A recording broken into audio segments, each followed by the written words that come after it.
June 7th, a procession, a golden monstrance, the body of Christ moving through the streets while the world keeps turning, unaware of what is passing over those stones.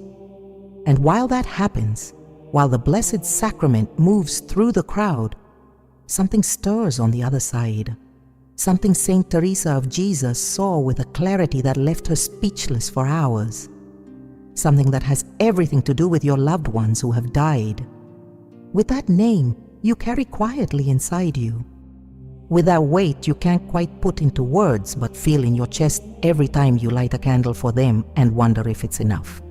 Do you know what happens to the souls of your departed loved ones when Corpus Christi passes by? Saint Teresa of Jesus was never one to speak in half measures. When she wrote about the Eucharist and the souls of the dead, she wrote with urgency. She wrote like someone who had seen something and could not keep silent. And what she saw was connected to a specific moment in the liturgical year, a moment when the purifying power of the body of Christ reaches those who have gone ahead in a way that no ordinary prayer can match.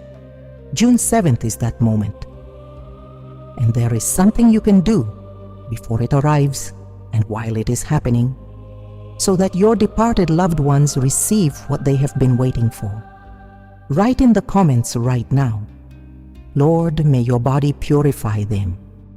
Place them by name before God with those words, because everything that follows in this video was made for those who still believe they can do something for the people they've lost.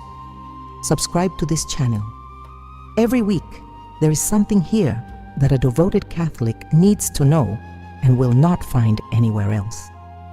Saint Teresa of Jesus received the Eucharist hundreds of times in the convent of the Incarnation in Avila.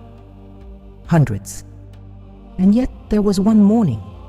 She describes it herself in the book of her life, chapter 34, when communion was unlike any other she had ever received, different in a way that has no rational explanation. It took her days to put it into writing, and when she finally did, she used words her confessors asked her to repeat slowly one by one. She said that in that moment receiving the body of Christ, she knew she was not alone. There were presences beside her, souls. Presences she recognized, not with the eyes of the body, but with that interior faculty that mystics call intellectual vision, which is clearer than sight and more certain than touch. They were the souls of people who had died, people she had known. And at that precise instant, in the moment of communion, they were receiving something. This is not Saint Teresa of Jesus speaking in poetic images. She wrote it as fact, as something that happened. And what happened has a direct consequence for you and for every name you carry in your heart. Before you can understand what Saint Teresa saw in that moment, you have to understand who she was when she saw it. The weight of a testimony always depends on who is giving it. And Saint Teresa of Jesus, when she describes that morning of communion, was not a novice with pious visions. She was a 47-year-old woman with 28 years of religious life behind her. She had endured the longest spiritual drought described by any 16th century Castilian mystic. She knew the difference between imagination and grace. And she had the habit of submitting everything that happened to her confessors before she ever wrote a word of it. Her confessors, among them Father Pedro de Alcántara and later Father Juan de Avila, did not ask her to stay silent. They asked her to write with precision, with detail, without embellishment, and she did exactly that. The Eucharist occupied the center of Saint Teresa's life in a way her biographers have always pointed to, but which is sometimes misunderstood. It was not one devotion among many. It was the axis, the fixed point around which everything else turned. In the interior castle, when she writes about the innermost dwelling places, those that correspond to union with God, she returns again and again to communion as the moment when the walls between the soul and God grow thin. Her image, the walls that separate what we see from what we cannot see. And if those walls grow thin in communion, that thinning extends to the wall between the living and those who are waiting, between those who are still here and those in the state of purification the Church calls purgatory. In the moment of the Eucharist, that wall does not disappear, but it gives way, and something passes through. The Catholic Church teaches this with a precision many of the faithful know only in vague terms, but it deserves to be stated clearly. The communion of saints, a defined article of faith in the Creed, is not a metaphor. It means that between the living and the dead, there exists a real, active union that death does not interrupt. Those of us still here can do concrete things for those in purgatory, offer prayers, sacrifices, indulgences, and above all, the Eucharist. And those things arrive, not as a pious hope, as a theological reality defined by the Council of Trent and reaffirmed in the Catechism of the Catholic Church. Saint Teresa of Jesus knew this. She knew it as doctrine and as lived experience. What sets her apart from other saints who knew the same doctrine is that she saw it. She witnessed the moment it was happening. She saw souls in the instant when Eucharistic grace touched them. So what does June 7th have to do with all of this? Corpus Christi is not simply the feast that commemorates the institution of the Eucharist. It is the day when the Church takes the Blessed Sacrament out into the streets, the day when the body of Christ leaves the tabernacle and moves among the living, the day when the golden monstrance passes through town, squares, and neighborhoods, and people kneel on the sidewalks. It is the day when the real presence of Christ becomes visible in a way that remains hidden in the tabernacle for the rest of the year. And if the Eucharist thins the walls between the living and those who are waiting, Corpus Christi thins them in a singular way. In 16th century Avila, Saint Teresa of Jesus anticipated that procession with an intensity her sisters noticed weeks in advance. She prepared herself. She made herself ready. And what she understood in that preparation was not only her own communion, it was what she could do for others, for those who could no longer do anything for themselves. That is what this June 7th places in your hands. But before getting there, before knowing exactly what you can do and how to do it, there is something Catholic teaching asks us to understand. Something about what the souls in purgatory actually are, and why they need, with such urgency, what only a living person can give them. Because without that understanding, everything else becomes a pious gesture. And what Saint Teresa of Jesus lived was not a gesture. It was a certainty. Purgatory is not a punishment. The Church said so, and Saint Teresa of Jesus repeated it in her own words. And yet it is hard to believe when you think about what actually happens there, because what happens there hurts. It hurts in a way that, according to the theologians who have studied this state most deeply, no physical pain in this life can fully match. And if it hurts that much and is not punishment, then what is it? It is a cleansing.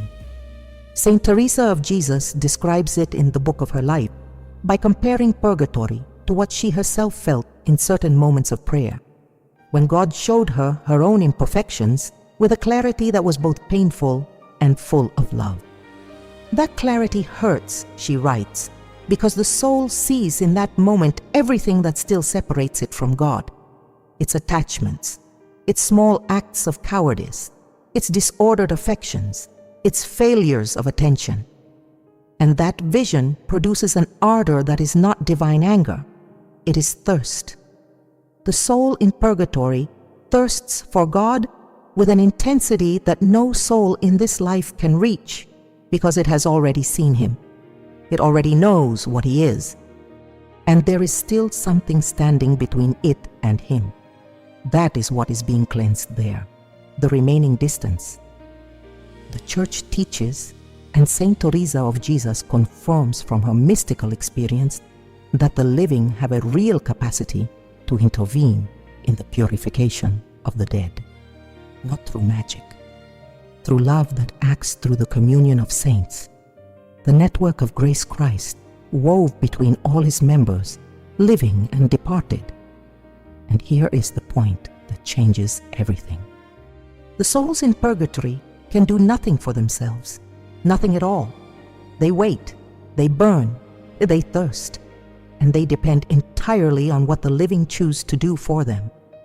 Saint Faustina Kowalska wrote it in her diary, with a phrase often quoted by those well-versed in Catholic spirituality: "Only we can help them. Not the angels, not the saints in heaven though they intercede, the living. Those of us still here who can offer sacrifice pray." Saint Teresa of Jesus knew this, and so when she spoke of her departed loved ones, she did not speak of them as memories. She spoke of them as people who needed something from her right now, not years ago, not when they died, now.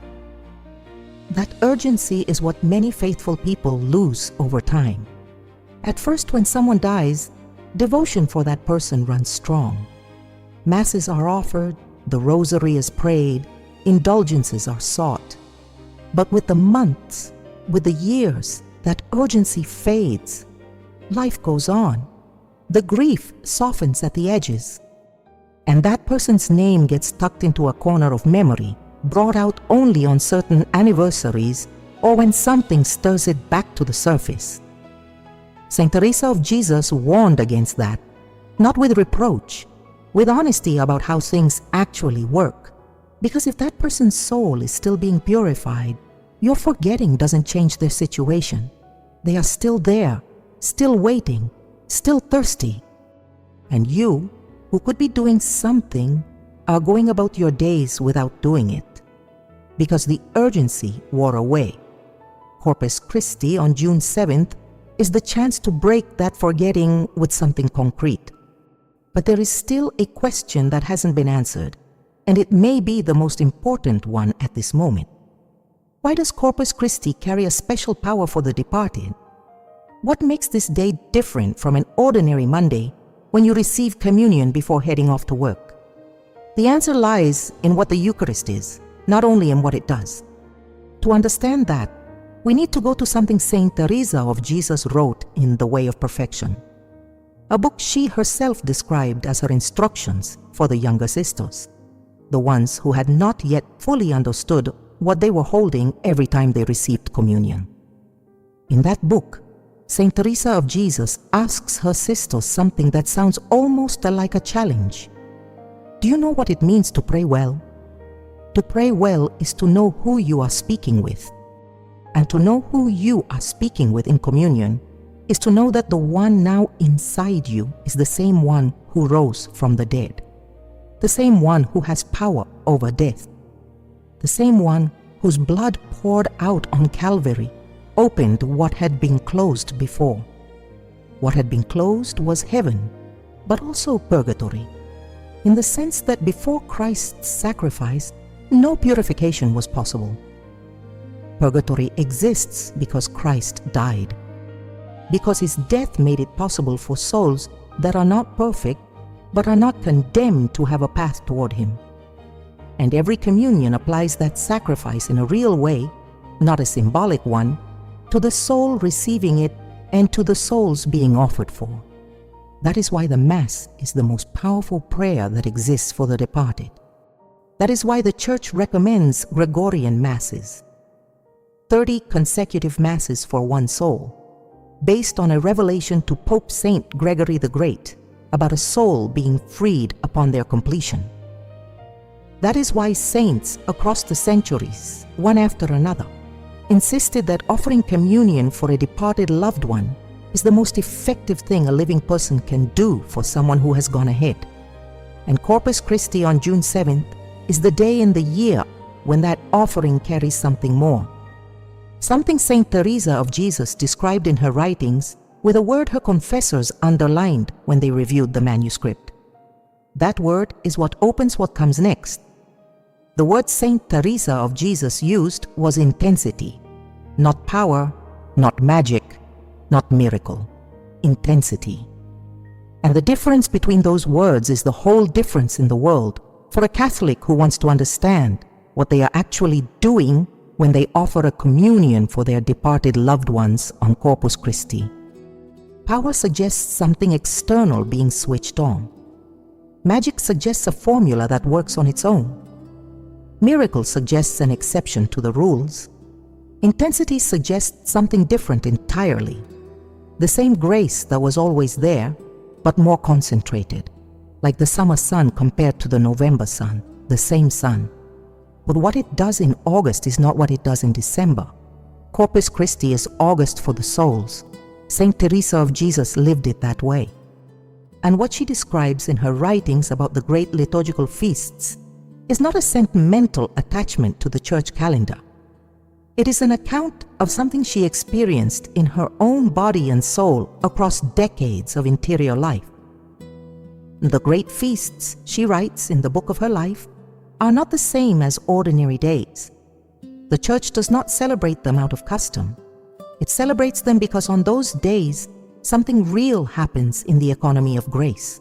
The economy of grace. That phrase is not Saint Teresa's own, but it describes well what she perceived. Grace does not flow the same way at all times. There are moments when it comes with greater abundance, moments the church marks on the calendar precisely so that the faithful do not let them pass without drawing from them. Corpus Christi is one of the highest of those moments. But there is something still unsaid, and it is what turns this doctrine into something personal, something that touches the specific name you carry in your heart. Because up to this point, we have been speaking about the souls in purgatory in general, about Eucharistic grace in general, about Corpus Christi as a liturgical feast in general. And none of those things in the abstract does anything unless someone takes them from the general to the specific. That someone is you. Saint Teresa of Jesus was very clear on this point. In the Way of Perfection, when she instructs her sisters on prayer, she insists again and again that explicit intention is necessary, that spiritual good is not transferred automatically, that someone has to direct it, name it, place it. The grace that flows on Corpus Christi is real and available, but it reaches a specific soul in purgatory only if someone here directs it towards that soul with conscious intention. That word carries weight for Saint Teresa. Emotion is what you feel when you light a candle and think of someone. Intention is the act of the will by which you decide that what you are about to receive at communion on June 7th will be applied to that specific person. One is warmth in the chest.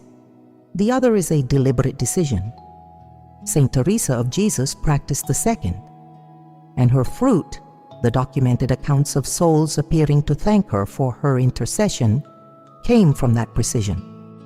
There was a night at the Convent of the Incarnation that her biographers record in detail. A sister in the community had died with a reputation for lukewarmness. The novices remembered her with affection, but without certainty about her spiritual state. And Saint Teresa of Jesus, in the days after that death, offered every communion, every hour of prayer, every small sacrifice of the day, deliberately and by name, for that soul, for her specifically. Days later, in prayer, that soul appeared to Saint Teresa of Jesus, radiant, already free.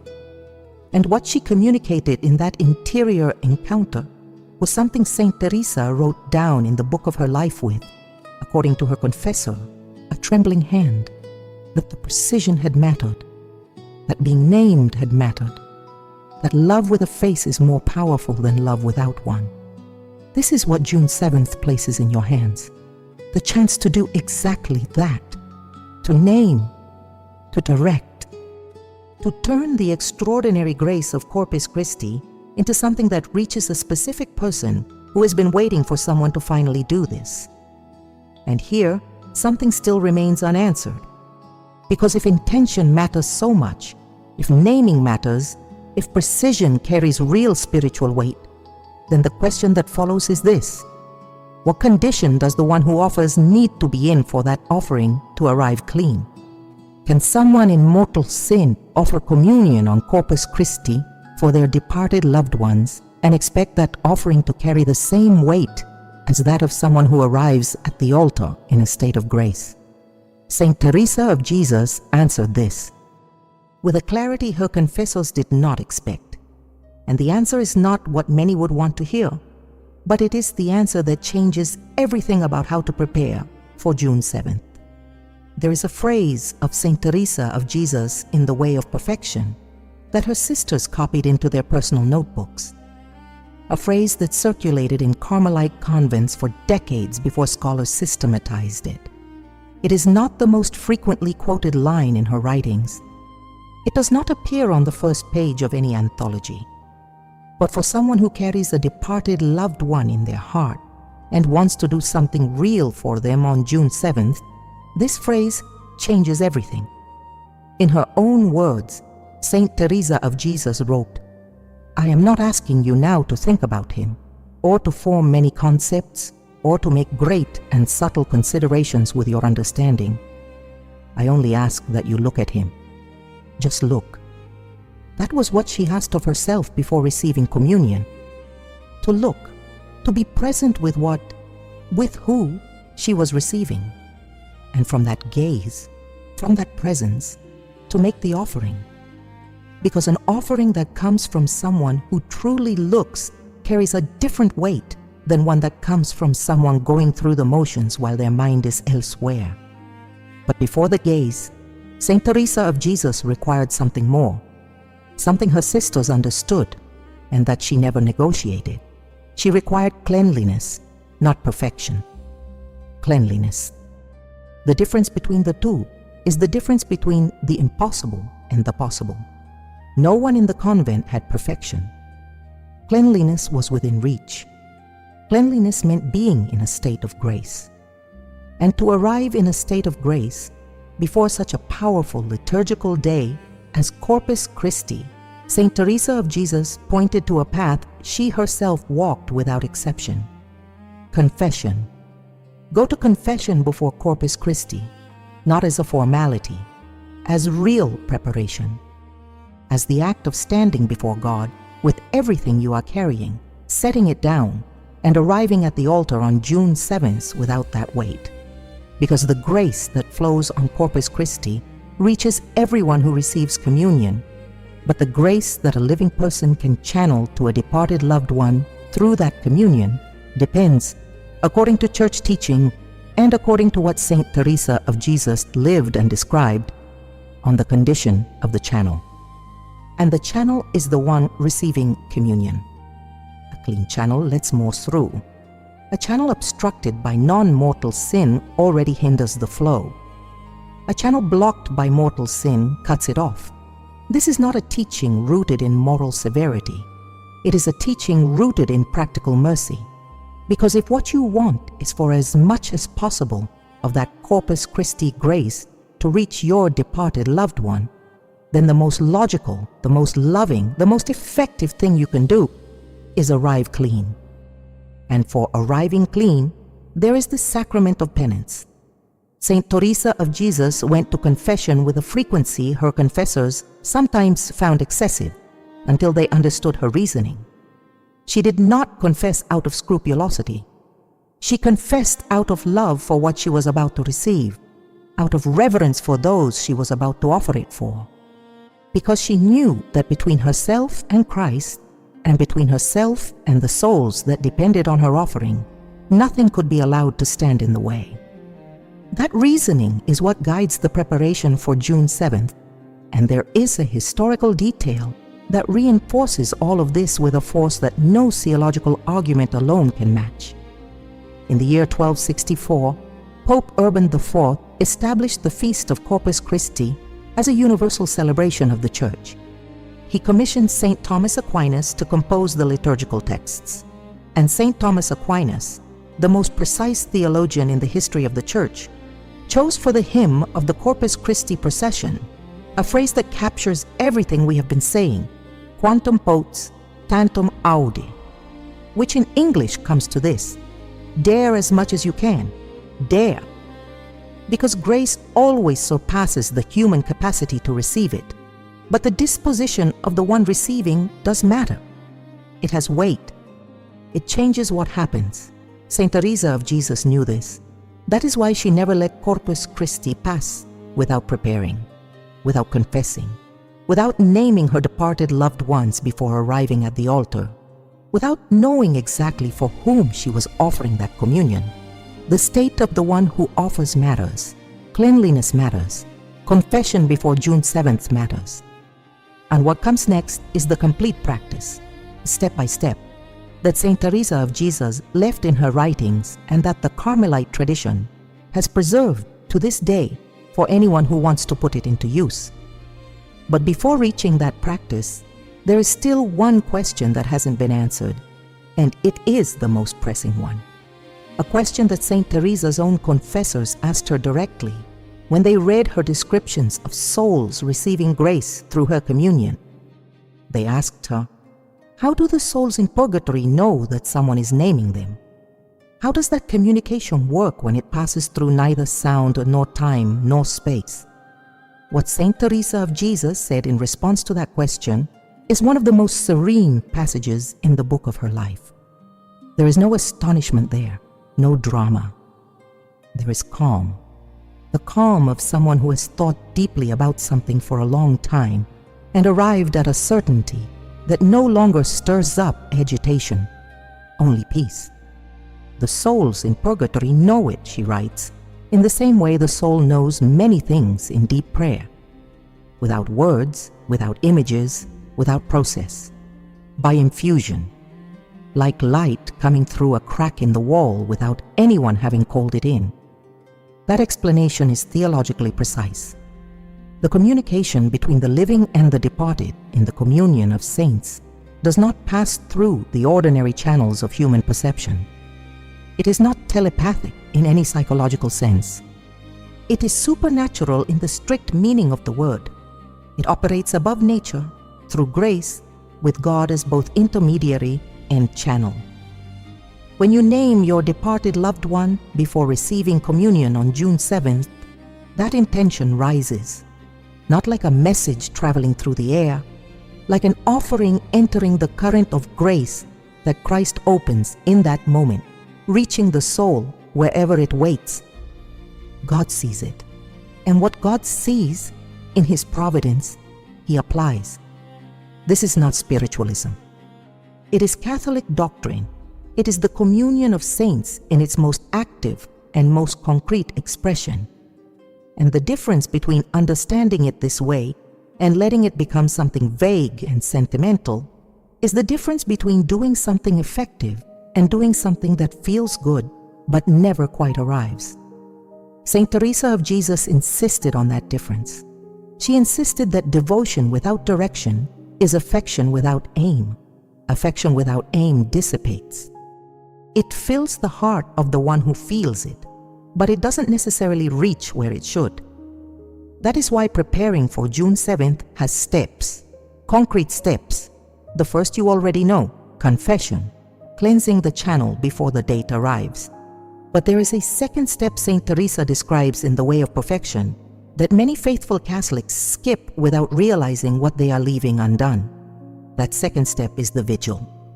In the 16th century, keeping a vigil before an important liturgical feast was common practice in religious life. Carmelite communities prepared the day before with additional prayer, spiritual reading, and an interior review of the intentions they would bring to the altar the next morning. The vigil was not a formal requirement. It was an interior disposition that Saint Teresa of Jesus valued deeply. The reason she gives is beautiful in its simplicity. She says the soul needs time to prepare to receive such a great guest. That arriving at the altar on Corpus Christi without having thought beforehand about what you are going to do is like opening your front door to someone important without having lit a fire, set the table, or washed your hands. The evening of June 6th, the night before, is the time for that preparation. What does that vigil look like? Saint Teresa makes it concrete. You name someone. You take that name you've been keeping quiet and you place it before God in prayer. You speak to God about that person, not with formulas, but with your own words, clumsy if they need to be, but yours. You tell God, tomorrow I am going to receive your body, and I want what you give me in that moment to reach him, to reach her, who is waiting and whom I don't want to leave waiting any longer. That prayer of the vigil, that simple conversation with God the night before, has an effect that Saint Teresa describes in her writings as active disposition. The soul that arrives at the altar on Corpus Christi with that active disposition does not arrive empty. It arrives with an intention already formed, already offered, already placed in God's hands from the night before. And that, in the economy of grace, makes a difference. The Carmelite tradition that preserved Saint Teresa's teachings systematized them centuries later in what Carmelite theologians call the anticipated offering, which is exactly that, offering the night before what you are going to do the next day, so that your communion on June 7th arrives at the altar already directed, already named, already ready to be applied. But there is a third step, and this third step is the one Saint Teresa of Jesus considered the most delicate of all, because it requires something many devout Catholics quietly avoid without realizing they are doing so, something she faced directly in her own spiritual life and wrote about with an honesty that unsettled some of her 16th century readers. It means letting go. What does it mean to release a departed loved one so that the grace of Corpus Christi can truly reach them? What is there in human love that, without intending to, can hold back what should be set free? Letting go does not mean forgetting. Saint Teresa of Jesus clarified this because she knew that confusion was the most common one among people who deeply loved their departed. Letting go is not stopping loving them. Letting go is not stopping praying. Letting go is not resigning yourself to forgetting as though death had cut something that should not be severed. Letting go, in the sense that Saint Teresa of Jesus used that phrase, means relinquishing control over the fate of that soul. And that costs far more than it sounds, because human love, when it loses someone, tends to hold on. It tends to keep making decisions for the departed, to keep organizing their salvation as though it depended on the volume of effort and the frequency of prayers. It tends to turn devotion for the departed into a kind of negotiation with God. I pray this much, I offer this much, I sacrifice this much, and in return, I want that soul to be well, to be in heaven, to no longer suffer. That attitude is human, completely human, and it comes from love, which is the purest source there is. But Saint Teresa of Jesus saw in it a problem that is practical rather than moral. The soul that offers from a place of control leaves no room for God to act according to his own logic, which is always larger and more merciful than ours. Letting go is trusting that God knows more, that the same God you are offering this communion to on June 7th loves your departed loved one infinitely more than you do, that his mercy does not need you to manage it, only to channel it. And channeling is different from controlling. Saint Teresa of Jesus learned this through one of the people she loved most in her life, her father, Don Alonso Sanchez de Cepeda. When her father died, she was already in the convent of the Incarnation and had years of religious life behind her. His death affected her deeply and lastingly. Her biographers describe it that way. And what she did in those days, what she describes in the book of her life, was not just praying a great deal. It was releasing him. It was the moment she stood before God and said, with the frankness that characterizes all her prayer, I don't know where my father is. You do. I don't know what he needs. You do. What I have, my prayers, my communion tomorrow, my day today, is yours to apply as you will, when you will, in whatever way you will. I release him. That is a complete offering, unconditional, unnegotiated, unmeasured.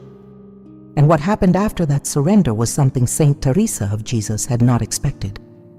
Her father appeared to her in prayer, radiant, already free, with a peace on his face that she had not seen during the years of his old age on earth. He did not tell her when he had been freed. He did not give her the details that anxious love always craves. He simply communicated that he was well, and that the complete offering had mattered more than all the conditional prayers that had preceded it. That testimony of Saint Teresa about her father is not an ornament in the book of her life. It is an instruction dressed in personal memory, an instruction about what it means to truly offer. For June 7th, for the Corpus Christi communion, this step of letting go is the one that crowns all the others. You have the confession, you have the vigil, you have the named intention. Now comes the surrender. The offering that says, "What I am about to receive today is yours, Lord, and I place it in your hands for whoever among those I carry in my heart needs it most." There is something more that the Carmelite tradition adds to this practice.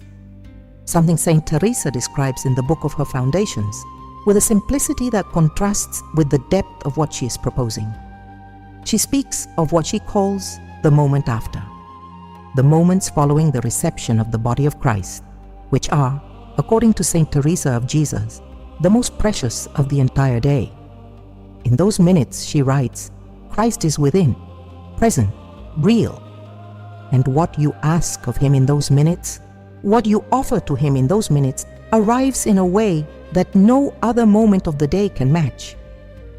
What Saint Teresa of Jesus recommended doing in those minutes for the departed was specific. It was not simply feeling love for them.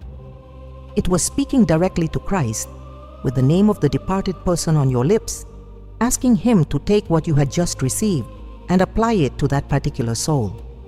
Not as a formula, as a conversation between someone who has just received the Lord and that same Lord who is still there, still present, before the minutes pass and ordinary life returns. And in that conversation, Saint Teresa of Jesus said something more. Something that still needs to be said, and that has to do with what she observed about people who come to Corpus Christi without knowing what they are letting slip by. Because there is something that the majority of the faithful do not do in those minutes after communion. Something that seems small and that Saint Teresa considered of incalculable value for the departed.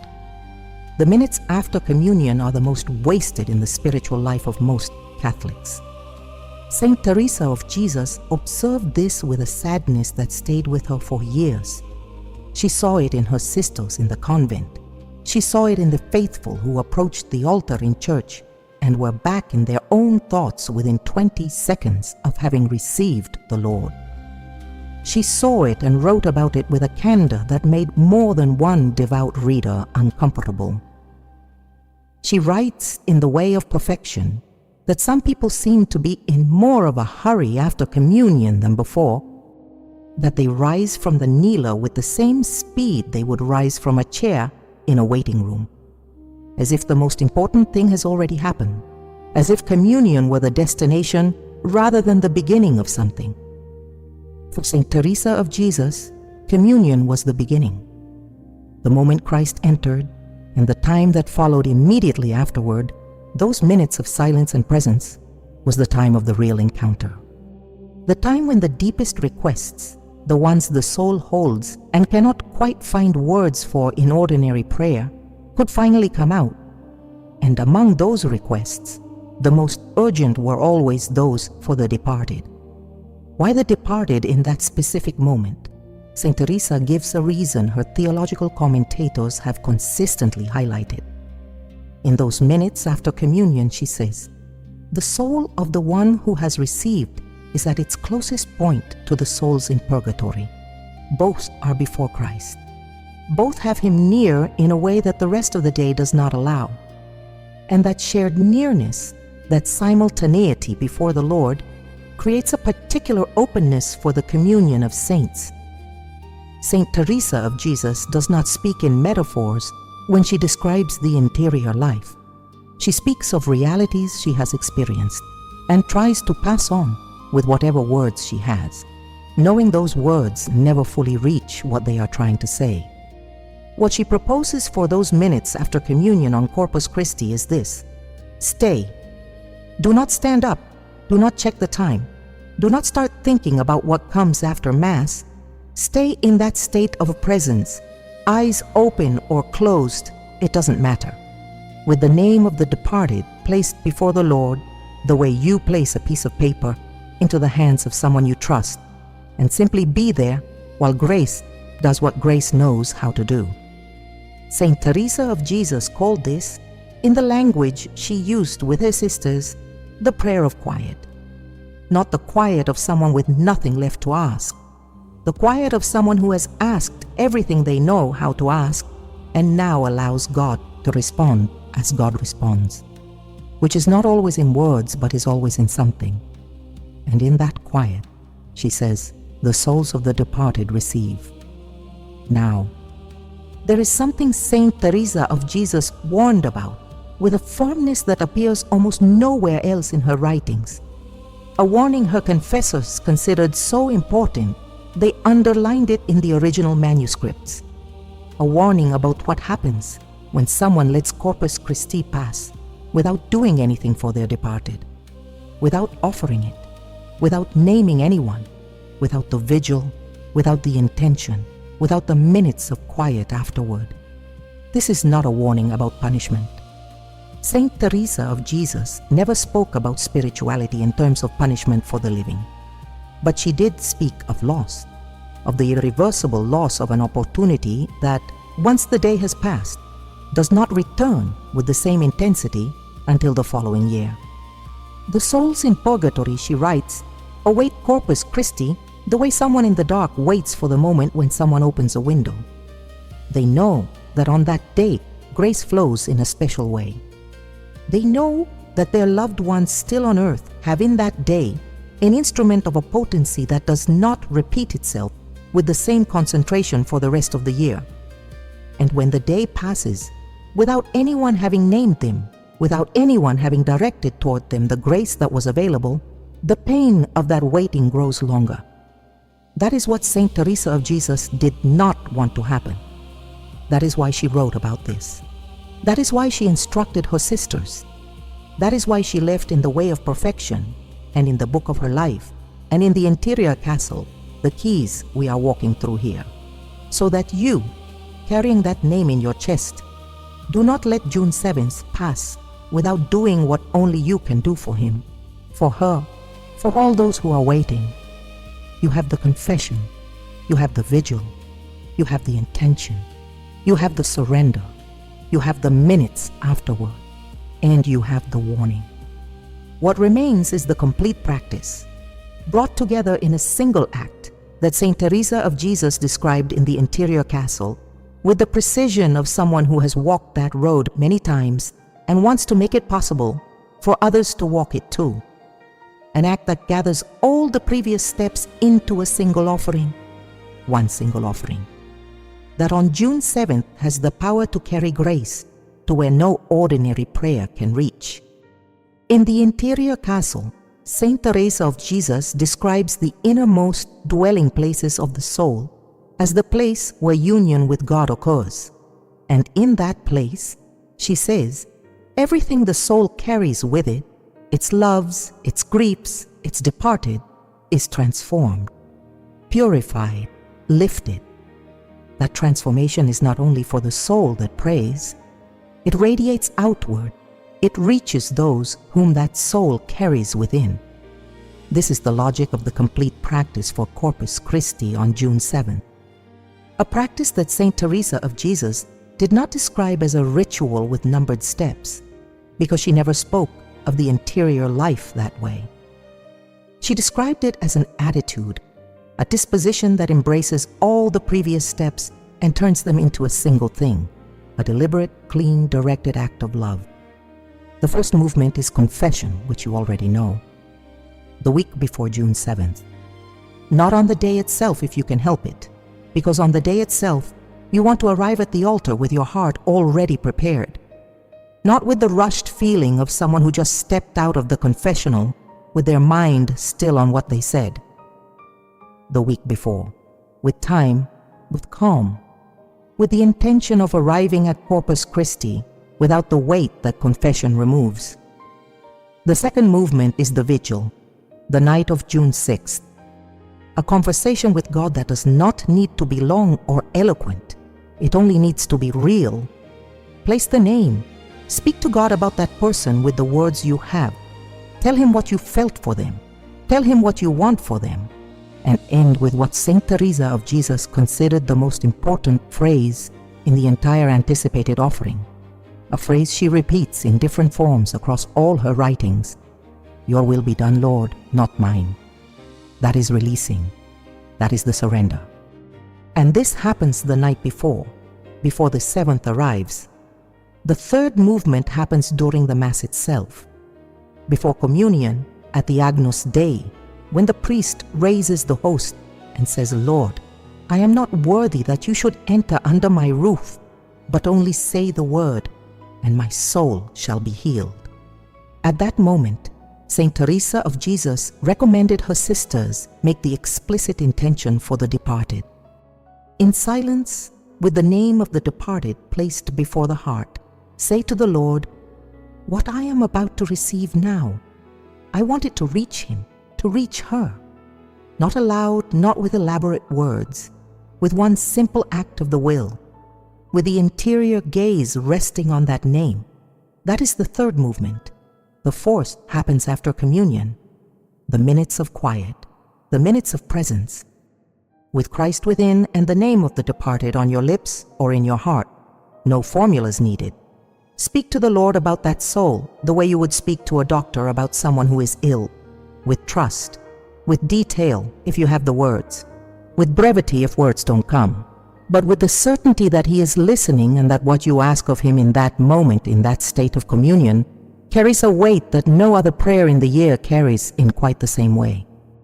And the fifth movement, the one Saint Teresa of Jesus considered the seal of the entire practice, is gratitude, giving thanks before you know, thanking the Lord for what He is going to do for that soul before you have any sign that He has done it. Because gratitude given in advance is the purest form of trust. And trust, in the theology of Saint Teresa of Jesus, is the virtue that most opens the soul to receive grace. In her own words, Saint Teresa of Jesus wrote in the book of her life, I have never seen a soul that truly committed to prayer who did not make great progress. Not one. Not one soul that took prayer seriously and trusted in God has been left without fruit. Not one. That is the promise she herself lived and passed on. Not as easy consolation, but as a certainty earned across decades of interior life, in which the silence of God was sometimes so long it hurt, and at the end something always came that justified the wait. For your departed loved ones, June 7th is that certainty. A date on the calendar that the Church marked centuries ago, not only to celebrate the Eucharist, but so that the living could do for the dead what the dead can no longer do for themselves. Confess before the 7th, keep vigil the night of the 6th, name at the Agnus Dei, stay in the minutes afterward, give thanks before you know. Those 5 movements, together, form the most complete offering you can make this year for those you carry in your heart. The offering Saint Teresa of Jesus practiced, documented, and left in writing so that no one who read it would have any excuse for arriving at Corpus Christi empty-handed. Your departed loved ones have been waiting. June 7th is not far, and now you know what to do with it.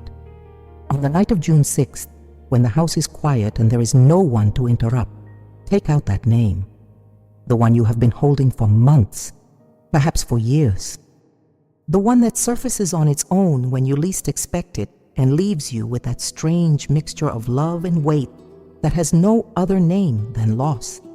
Place it before God, with whatever words you have, even if they are clumsy, even if you don't quite know what to say.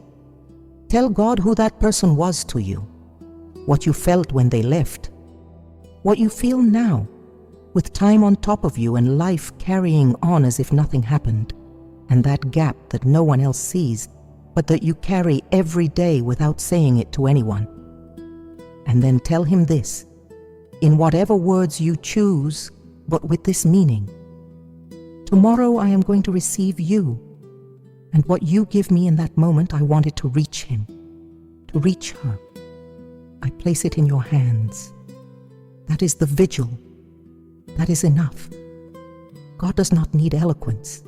He needs you to show up. On June 7th, you will carry that conversation with you to Mass, in your body, in your memory, somewhere in your chest that doesn't quite have a name. And when the priest raises the host and says the words the Church has been repeating for 20 centuries, because they are the words that open heaven, you will already know for whom this is. You will have named them since the night before. And what happens at that altar will be the continuation of something that began in the silence of your room. After communion, stay, even as the people around you begin to move, even as the music fills the church and everything nearby signals that the solemn moment is over. For you, it is not over. Christ is within, real, with the full weight of what that means. And you have a name to give him now, in these minutes, with the trust of someone speaking to someone who truly listens and who can do what you alone cannot. Saint Teresa of Jesus called it the prayer of quiet. Those minutes when the soul stops doing and simply is, being with him, with the name of the departed placed there at the center, the way you place a piece of paper in the hands of someone you trust completely, and letting God do what God knows how to do, which is always more than what we asked and more precise than anything we could have planned. Confess before the 7th, vigil on the night of the 6th, name at the Agnus Dei, stay in the minutes afterward, give thanks before you know. Those 5 movements together form the most complete offering you can make for your departed loved ones this Corpus Christi. For those you have carried in your heart for a long time, for those who died recently and still hurt with that intensity that time changes but never fully erases, for those whom almost no one names anymore, but whom you keep carrying because love does not expire. Saint Teresa of Jesus saw souls being purified. She saw it with that certainty she describes as more solid than anything the eyes of the body can show. And what those souls had in common was that someone had named them. Someone had taken the grace available in a moment of extraordinary power and directed it toward them with deliberate intention. Someone had loved them in that active, concrete way that love for the departed can take when it knows how to express itself. That someone can be you on June 7th. And the gratitude, the 5th movement, does not wait for signs. It does not wait for a dream that confirms, or a sudden peace that says something happened, or any outward signal that anxious love always searches for because it needs to know. The gratitude comes first, from the trust that God took what you offered and carried it where it needs to go, in the way only He knows, which is always more generous and more merciful than anything we could arrange from here. Giving thanks before you know. That is what Saint Teresa of Jesus taught. With her own life, with her own years of God's silence that lasted long enough to justify doubt in anyone else, and she trusted. And the fruits of that trust are written in books the Church declared doctrine centuries ago, and which are still telling you today the same thing they told you at the beginning of this journey, that your departed loved ones matter, that what you do for them arrives, that June 7th is one of those moments in the year when that grace flows with a concentration that human love, when it knows about it, cannot afford to let pass. Now you know. Carry this with you through the week. Go to confession with time, with calm, without the rush of the last minute. Keep vigil the night of the 6th with that name in your mouth and in your heart. Bring the intention to the altar on the 7th. Stay in the minutes that follow and give thanks. When Corpus Christi passes and the week finds its ordinary rhythm again, something will have happened on the other side that you may not see or feel in any perceptible way. Supernatural love almost never makes noise, but it will have happened. With the same certainty that it happened in the convent of the Incarnation in Avila that morning, when Saint Teresa of Jesus received communion and saw the souls that were there receiving because someone had loved them with precision and with faith. One more thing. Corpus Christi on June 7th is the highest moment of the year for doing this for your departed loved ones. But the year has 365 days, and the souls in purgatory do not wait only for Corpus Christi. They wait every day, with that thirst Saint Teresa described as the most acute pain the soul can feel, because it is the thirst for God in one who has already seen Him and cannot yet reach Him fully. Saint Teresa of Jesus, who spent 4 decades tending that communion between the living and those who wait, left in the interior castle a practice for ordinary days. The days without procession, without golden monstrance, without the solemn weight of Corpus Christi. A brief practice, 5 minutes each morning before the day begins and sweeps attention elsewhere. No need to leave home, no special preparation, nothing that needs to be announced or known by anyone. She did it before going down to choir with her sisters. In that time between waking and the first communal prayer, time that belongs only to the soul and to God, without witnesses and without structure. 5 minutes of sustained intention, a name, a small offering of the day that is beginning, a renewed trust that that ordinary day holds value for the soul that waits, even if it is not Corpus Christi, even if there is no procession, even if it is a Tuesday with no solemnity to mark it. Saint Teresa observed, across her years of mystical experience, that the effects of that daily practice on the souls of her departed loved ones were cumulative in a way that no sporadic devotion, however intense, reproduced in the same manner. Like water falling on stone, she wrote in the way of perfection. It eventually carves a channel where a single hard blow did nothing. Corpus Christi on June 7th is the hardest blow of the year. But the channel is also carved by the water that falls every day. If what you received today moved something inside you, if the name you've been keeping quiet is now a little closer to the surface, a little more ready to be placed before God with real intention, the daily practice Saint Teresa of Jesus left in writing is what comes next. What follows after June 7th and before the next one. The thread that connects the great days to the small ones and keeps alive, without interruption, the communion with those who wait. It exists. It is written down. It is waiting for when you are ready to receive it. May God bless you. May He bless that name you carry in your chest. May it be reached on June 7th by all the grace that Corpus Christi carries within it. And may that grace do in him, in her, what no human love alone can accomplish. In her own words, Saint Teresa of Jesus wrote in the way of perfection, "Whoever truly begins to love God soon begins to be unwilling to enjoy that love without sharing it. You are sharing that love today with your departed loved ones, with what you heard and what you took to heart. May that love find them where they are. May it reach them. May it bring them home." That phrase of Saint Teresa of Jesus has been waiting for centuries for someone to read it for real. To read it thinking of one specific name. To feel it for what it is. A direct, personal invitation. No intermediaries. To do today what the love for your departed loved ones has been asking for a long time. You have that love.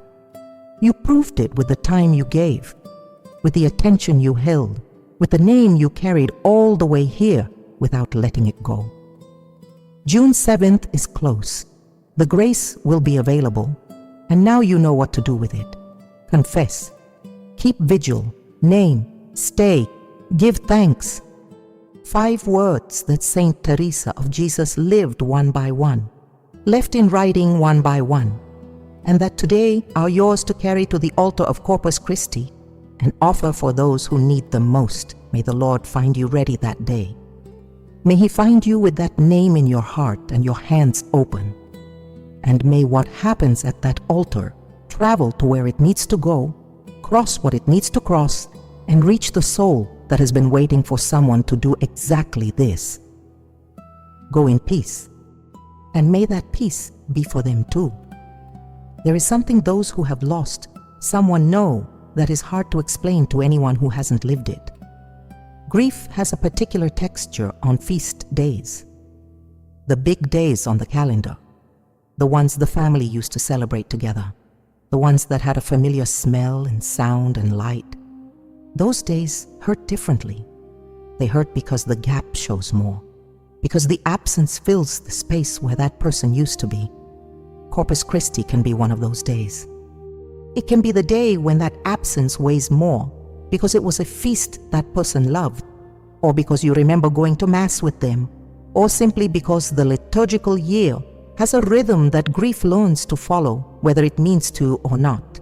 If June 7th is one of those days for you, what you received today turns that pain into something that can move, into something that can leave you and travel toward that person and reach them where they are.